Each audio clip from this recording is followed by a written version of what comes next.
friends who've gathered in Sweden to address the issue of what is to be done in a time where all around us, ecological systems, social systems, cultural systems are collapsing.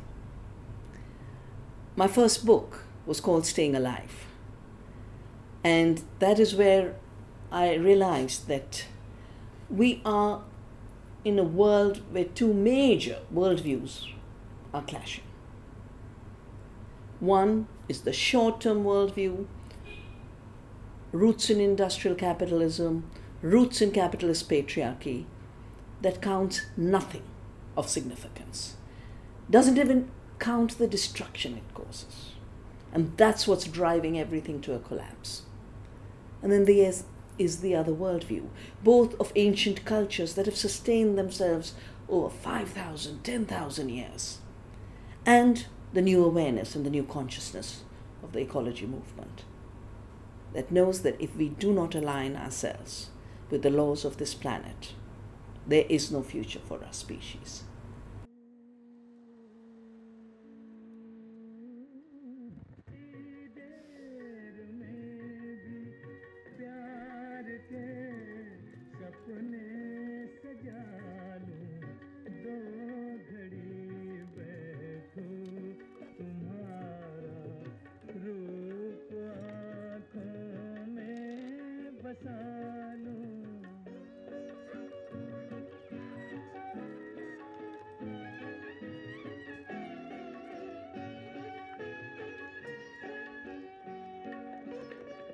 Finally, this project, Survival Kit, that we have been working with over the last 3 years, has suddenly come to life.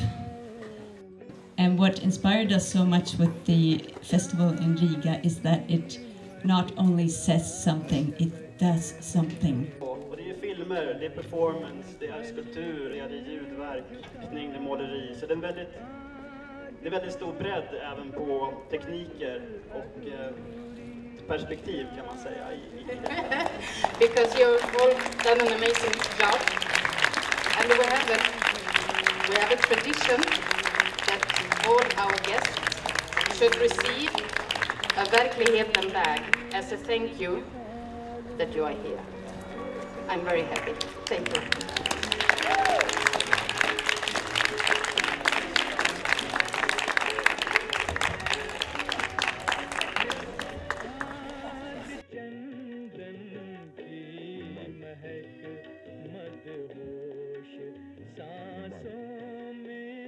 På Kungsgatan kommer bland annat The Great Park att uppträda från Tyskland. Och ska vi se, Julia Harris kommer att uppträda också från Hästvagnen. Och då kan jag säga att den Hästvagnen, den är ett roligt inslag. Den kommer att trafikera Kungsgatan och Pilgatan. Så den kan man hoppa på i mån av plats och följa med. Du vill fråga något? Ja. Kan du väl få? Har du fråga? Vad tycker ni om festivalen?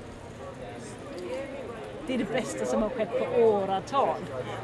Hela känslan, bara det att det är så mycket folk och det händer mycket. Ja, just att träffa konstnärer från andra städer och andra länder. Det gör livet bra. Sen känns det kul att åka och se på de här andra ställena, andra lokalerna som liksom man inte ser på konst i vanliga fall uppe vid sjukhuset. Det var ett verk i bussen där av, jag kommer inte ihåg vad han hette, det var en film, den tycker jag väldigt mycket om. Kommer säkert, det är på väg ner till stan också från där jag bor, så jag kommer säkert passera den om och om igen. Var det dagens bästa? Ja, det var dagens bästa, absolut.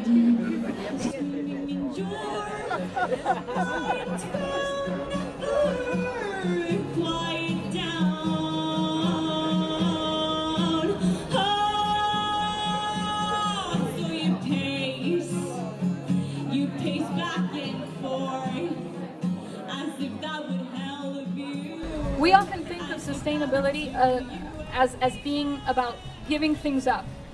Oh, we're going to have to give up oil, we're going to have to give up a growing global economy, we're not going to be able to have a car each and a computer each, plus a tablet each. and those cool little USB fridges that you plug into your computer and they keep your beer cold next to you. Sustainability is not about that. Right now, in terms of what people really need in order to be happy, healthy, and in balance, we are some of the most impoverished people ever. We're poor. We have to start realizing that sustainability is about getting more of what we really want instead of all this stuff. Does that new shopping mall really make you feel supported and loved by your community? I'll say it again, it's not about giving things up, it's about getting more of what we really want.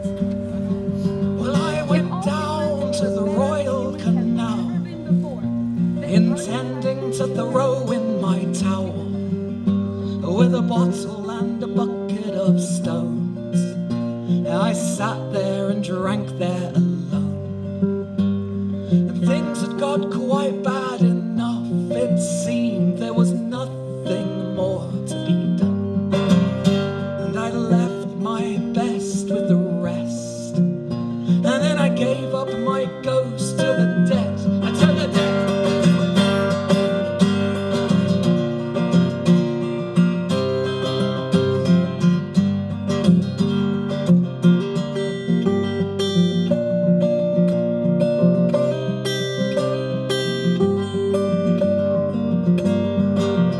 Well, I clung to that bucket, but yet the bottle was a boy, an old friend, and the river, she only knows down.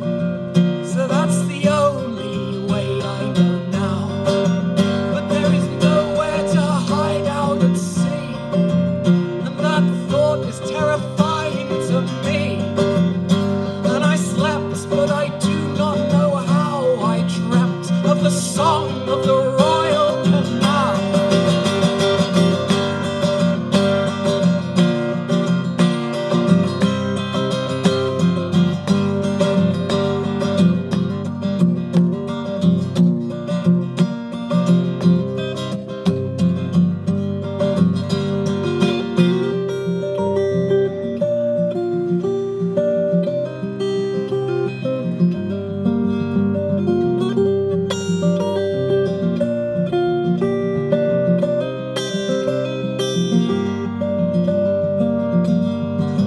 Well, we couldn't be further apart, and I miss you with all of my heart. And I miss you with all of my heart. And I miss you with all of my heart. And I miss you with all of my heart. And I miss you with all of my heart. And I miss you with all of my heart. I miss you with all of my heart.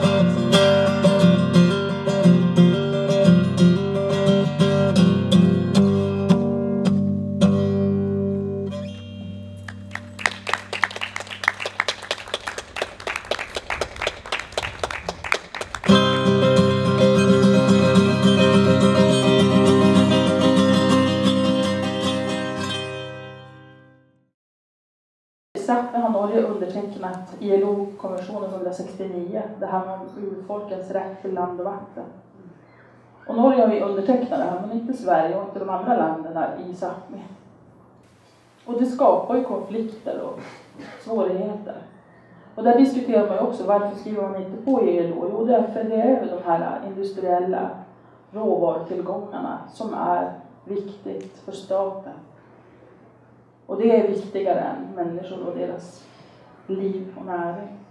Man vill inte sätta det i en större struktur, för att då behöver man ta ansvar för de större strukturerna. Snarare lägger man problemet på en individ att hantera sina egna känslor inför detta ofrånkomliga faktum att det är klart att vi måste flytta på oss eftersom gruvan ska byggas ut.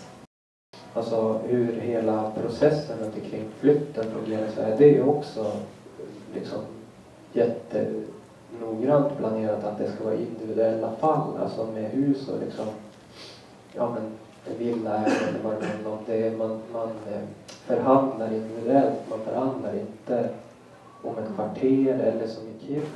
där man från södra Sveriges håll tycker att norrlänningarna får skylla sig själva för att de bor i Norrland. Den centrum-periferikonflikten, den är liksom lika stark på alla nivåer. Så kommer man till Sollefteå kommun eller till Västerbottens län för den delen, så har man liksom den övertygelsen här också. Att bara för man bor i Västerbotten så ska man inte förvänta sig att man ska ha rätt till sjukvård. Utan bor man i Dorotea så kan man ju säga att vi stänger ner era sjukstuga, vi tar bort era vårdplatser, eller vi drar in er ambulans i Åsele, därför att ni får skylla er själva för att ni bor i Åsele. Ni är så få som bor i Åsele, så ni får skylla er själva. Och där kan man bo i den större orten, då kan man räkna med att gatlysen lyser, att det finns barnomsorg på nära håll. Man ska inte behöva använda bilen för att liksom köra sina barn till skola eller dagis. Man ska få vård inom rimlig tid. Om huset börjar brinna så kommer en brandkår och släcker. Och det här är självklarheter för de som bor där. Men sen när man rör sig ut från centrum så passerar man en osynlig gräns i landskapet. Där de som bor utanför den där gränsen då helt plötsligt inte räknas längre. I have a vision sometimes of flying carpets and paper planes, of sailing out. I wanna take off to the sky. I have a vision sometimes of flying umbrellas and air balloons, of sailing out further than anyone. They say there's no way you can do it. I say they are wrong, and I'm gonna prove it. I'm gonna leave, and I'm leaving soon. I'll be the first penguin on the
everywhere.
ganska exakt 2 mil från Forsmark. Jag trodde i alla fall att det var 4 mil, för det var det med bil.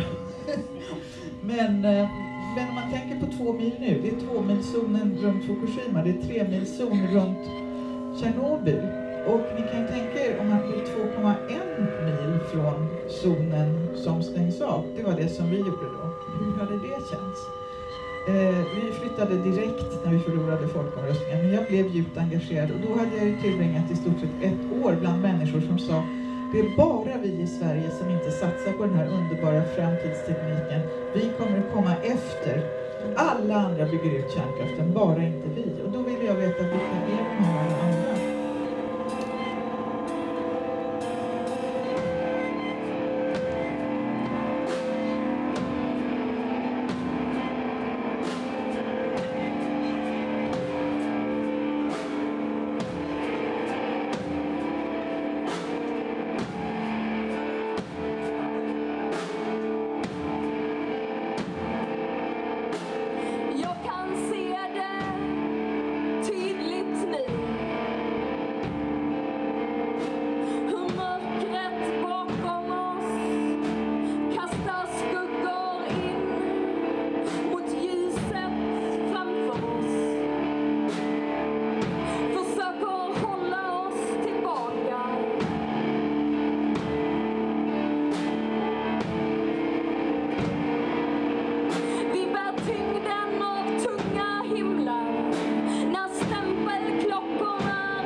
I would like to see people imposing their ideas, engineers, agriculture, artists, everyone pushing forward towards progress. But I don't need a representative. I can post right now what I think. And why aren't we allowed to do that? But this beautiful that I wear now is Icelandic. And why is BBC, CNN not showing us what is happening in Iceland right now? They wrote their constitution. Do we know about that? What was the process of the constitution that Iceland wrote and the media is not showing? Is I try to find places where they're already unhappy with the system and then talk about that. And then it's like a friend of mine says that a lot of environmentalists begin by wanting to protect a specific piece of ground and they end up questioning the foundations of Western civilization. Because once the questions start, they don't stop. And so if you ask, why are they destroying this piece of ground? Then you might ask, why do people get paid for destructive activities? And then you start asking, what sort of society would destroy the land base that you're required to live on? And then you keep taking it back and back. And so many women I know have done the same questioning with, okay, why can't a woman walk alone late at night without being afraid of being raped? And once you start asking that question, it's like, okay, what about this whole social system that makes women as a subordinate caste? Where privately, we all understand this is nuts. But then publicly, we have to act like it isn't. And the same thing happens when I was talking about non-humans as resources versus other beings to enter into a relationship with. You know, publicly, if I say that a lot of my writing, trees tell me what to write, publicly it's like, you're nuts. But privately, everybody has these stuff. You know, you talk about, you know, they have these communications with their dogs, with their cats, with lizards, with bumblebees, with fog. You know, we have these all the time. It's just we're terrified to talk about them. So part of it, and then I'll shut up now. But part of my job, I've realized, is to say all these things and then have people just go, "My God, he's fucking nuts." And then the next person who says it, they'll hear it a little bit better. The next person who says it. So I'm kind of, to switch metaphors, I'm kind of like shock troops. I say, yeah, trees talk, the pond talks, the river talks. The river is one coherent being that has water flow into it, water flow out, no different than water flows through me. You know, it's like, and they're like, wow, that's really... Oh, one more story about this. About 20 years ago, I interviewed this guy, John Livingston. And one of the things he said to me is that he believes that evolution is primarily based on cooperation, not competition. And when I interviewed him, and he said that, I was thinking, he's nuts. That doesn't make any sense. Everybody knows it's based on ruthless competition, selfish gene, all this stuff. But then within a couple, 3 years, I could no longer conceptualize the notion that evolution is based on competition. And so what happened is John Livingston planted that seed for me, and now I try to plant that seed for other people. And at first, you know, the response might be a bit hostile, but then, you know, you plant a seed and who knows what's going to happen. I think it's desperately important to protect wild places. Not just change our minds, but physical reality. We need to protect wild places everywhere they are. And a friend of mine always says that the reason he does his work is because we can't predict the future. And as things become increasingly chaotic, he wants to make sure some doors remain open. So he says, if grizzly bears are still around in 10 years, they may be around in 100. But if they're gone in 10 years, they're gone forever. And if bull trout is around in 10 years, it may be around in 100. But if it's gone in 10, it's gone forever. If this particular old growth is standing in 10 years, it may be there in 100. But if it's gone in 10, it's gone forever. So we can't predict the future. So one of the things we have to say, in addition to all this planting seeds and everything else, we also have to say, the coho salmon will not go extinct on my watch. You got to kill them over my dead body. And we got to say this about all of those we love, because no matter who you love, they're under assault. So we also have to protect things in the physical world. Thank you very much, Larry. Well, I was asked to put up an old oak tree by a man I had never even seen. But he sent a request to your address with enough money inside to say yes. So I walked out one day in the snow with a heavy cold mud in my throat. And I got to the park where it sits, and I began to make a dead one of it. You see, I was once clear of heart and of mind, and I thought I had fairness inside. There was a chance I could turn out alright. There was an option to walk in the light. But these days I find myself lost and aware of where I am shot. Yeah, and cursing the day that I flipped and began to make a dead one of it. What if we fail to recognize that without trees and insects, in the long run, there will be no food, no oxygen, no pure air, no fertile soils, no homes, no future, and no earth to breathe in? What if we continue to forget that by undermining the needs of animals and nature, we are threatening the human prospect as well? And the shapes that some of us make, and the ways that they wake up each day, that I was as mean as anyone could be, with your name and your good memory. Yeah, I coughed up my past in a ditch, and I began to make a dead one of it. And in 2009, she was trying to understand what's going on with the recession, so she systematically studied the monetary system, and she came up with this guide, which is, it's everything in the title, how to expropriate money from the bank, and it's a step-by-step guide that explains you what is money, how money is generated, explains you debt, explains you how bank function, and then guides you on how, explaining you how the banks are taking money from you and creating money out of nothing, and explain you how you can do the opposite and take advantage of the system and make some money. And now it hangs from my neck like an ache, and it stinks and it scratches and it shakes, and I should never have done what I did. I'd begun to make a dead one of it. I should never have done what I did. I'd begun to make a dead one of it. I should never have done what I did. I'd begun to make a dead one of it. I should never have done what I did. I should never have made a dead one of it.